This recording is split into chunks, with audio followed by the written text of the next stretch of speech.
Salut les amis, j'espère que vous allez bien. Vous voyez, aujourd'hui, je suis à la cool en train de boire mon petit shaker de collagène. D'ailleurs, toujours 10% de réduction chez NutriPure avec le code thérapie. On commence fort la vidéo, vous voyez là, vraiment à la cool. On est ensemble, vous savez que voilà, je kiffe discuter avec vous, je kiffe vous expliquer des trucs.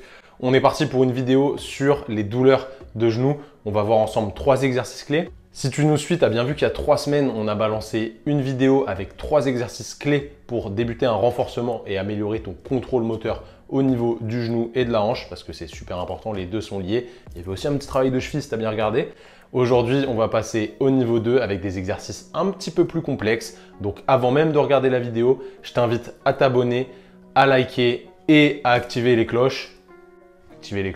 Activer la cloche, ça te met les notifications quand on sort une nouvelle vidéo. Voilà, je te demande beaucoup de choses dès le départ, mais franchement, ça nous aide vachement à produire du contenu. Le fait que vous nous supportiez déjà, c'est top. Donc encore, merci à vous tous. On est parti pour les 3 exercices.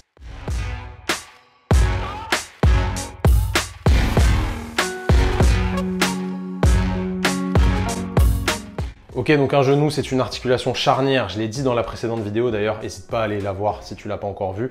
Un genou, ça a besoin de flexion et d'extension, ça c'est certain, sinon tu ne pourrais pas squatter. Mais il y a aussi des rotations qui se créent au niveau tibio-fémoral. Donc vraiment, il faut imaginer que ton tibia, il tourne sous les condyles au niveau du genou pendant que tu fais de la flexion et pendant que tu fais de l'extension. Si ça roule et ça ne tourne pas bien, potentiellement, tu peux faire face à des douleurs articulaires qui posent problème sur le long terme. Mais il n'y a pas que ça qui est important au niveau du genou, il y a aussi la cheville et la hanche. Pourquoi? Parce que le genou, c'est une articulation charnière qui est située entre 2 articulations qui sont censées être assez mobiles, à savoir la cheville, normalement tu dois avoir une bonne mobilité en flexion de cheville, et la hanche, une bonne mobilité en rotation, en flexion et en extension. Et bien souvent, c'est pas le cas. On a des chevilles qui dysfonctionnent un petit peu et des hanches qui sont extrêmement raides et extrêmement peu mobiles, c'est-à-dire peu capables de produire de la force dans des amplitudes élevées. Donc c'est important d'aller regarder ça et d'aller bosser en particulier ces 2 articulations. Parce que si on se concentre que sur le genou, généralement on se perd un petit peu, on perd un peu de temps en gros, parce que voilà, on ne cible pas vraiment le problème qui se situe plus au niveau de la hanche et de la cheville. Donc aujourd'hui on va avoir 3 exercices un petit peu plus difficiles que la dernière fois, qui ciblent beaucoup la hanche. Premier, ça va être des pistoles sur box à adapter évidemment en fonction de tes capacités, avec un focus vraiment sur le moyen fessier, les fessiers dans leur globalité pour stabiliser bien le genou. Après, on va avoir un travail de mobility lunge, on appelle ça, dédicace à Fred d'ailleurs qui m'a appris cet exercice, un super exo où on va vraiment aller stimuler fort les fessiers sur leur action d'extension lorsque le genou est en flexion, donc extension de la hanche et extension du genou qui vient avec, évidemment, vous vous en doutez, les fessiers ne sont pas extenseurs de genoux à proprement parler, mais ils vont permettre l'extension de genou en créant une extension de hanche qui va transférer sur l'extension de genou.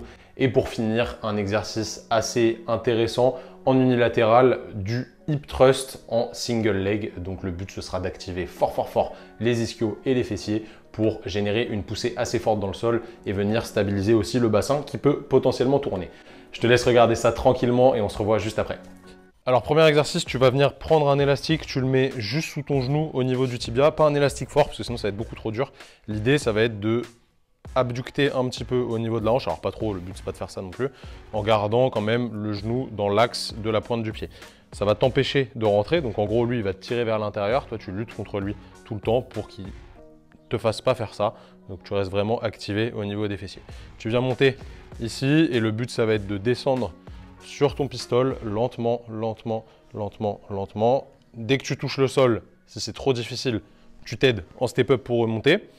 Sinon, si tu es plutôt bien, tu peux passer au niveau supérieur où tu descends, tu touches, tu remontes en concentrique, tu descends, tu touches, tu remontes en concentrique et ça va vraiment dépendre de ta capacité sur ce mouvement-là, mais essaye de garder un bon contrôle au niveau de la hanche, c'est ça qui est important. Deuxième exercice assez compliqué, tu ne vas pas faire beaucoup de répétitions. Le but, ça va être de mobiliser ta hanche et d'apprendre à appuyer très fort dans le sol avec tes extenseurs de hanche, donc surtout avec tes fessiers. Tu vas venir chercher une belle fente arrière sans trop te pencher vers l'avant pour l'instant. Donc vraiment, tu vas le plus loin possible. Une fois que tu n'en peux plus, tu poses, ok, tu descends. C'est intéressant, ça va venir te mobiliser ici en extension, donc c'est pas trop mal. Là, tu vas venir avancer ton genou et ce que je veux que tu fasses, c'est que tu remontes de ta fente en te servant vraiment de l'appui de la jambe avant. Donc ça, ce serait pas intéressant. Ça, par contre, là, tu vois, je viens charger ici. C'est dur, c'est dur, c'est dur. Je me sens faible, je me sens faible. Je pousse, je pousse, je pousse. Et c'est assez compliqué, mais c'est ce qu'on veut. Tu fais entre 3 et 5 répétitions. Ça va vraiment dépendre de tes capacités. Et vraiment, tu appuies très, très fort dans le sol. Donc, la partie descente, c'est pas très, très dur.